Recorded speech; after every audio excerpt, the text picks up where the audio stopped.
All right, someone needs to tell you the story about Iran. In the 1950s, there was a democratically elected leader called Mossadegh, who was the prime minister of Iran, and he wanted to nationalize the oil fields. He was thinking that, British Petroleum and some of the other oil companies that were in there were making obscene profits and basically sucking all the oil out of the ground without giving any sort of compensation to the people of Iran.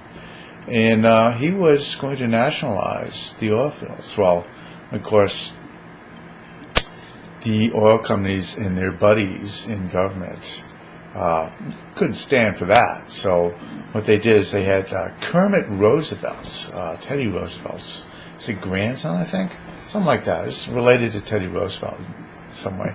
Went over there with the CIA and managed to have the CIA stage a coup where they had Mossadegh arrested. So we ousted the democratically elected leader of Iran, and then we brought in the Shah of Iran to rule. Okay, and for a few decades, Iran was our ally because we had the Shah in our back pocket. But he started becoming more and more paranoid and more brutal, and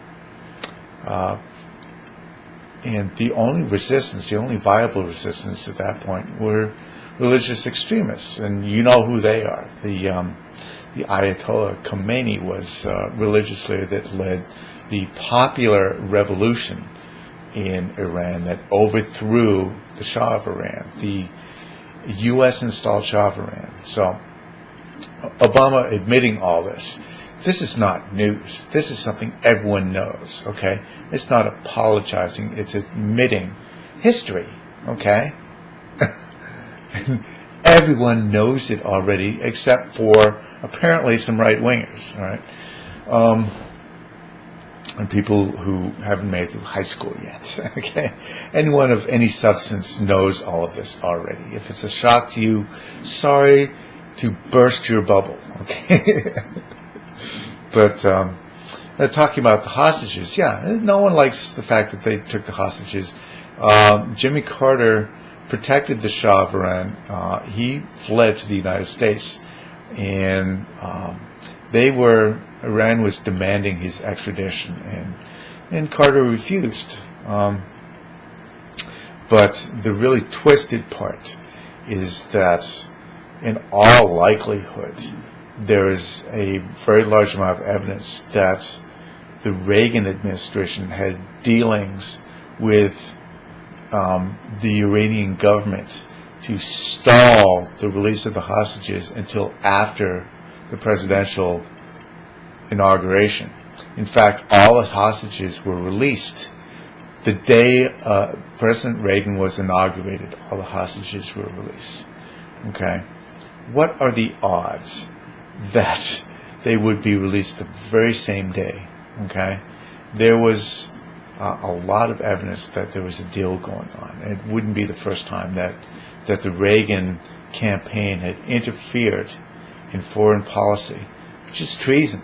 It's absolute treason. Very good evidence to support that. In fact, I knew it at the time. Okay, that George Bush was involved with that as well. Of course, he was working with he had connections with the CIA at that point. Right?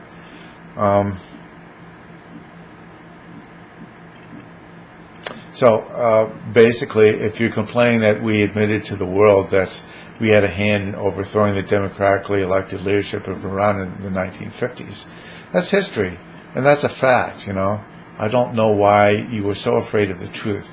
You should just admit it and move on. Sorry to burst your bubble. That's all for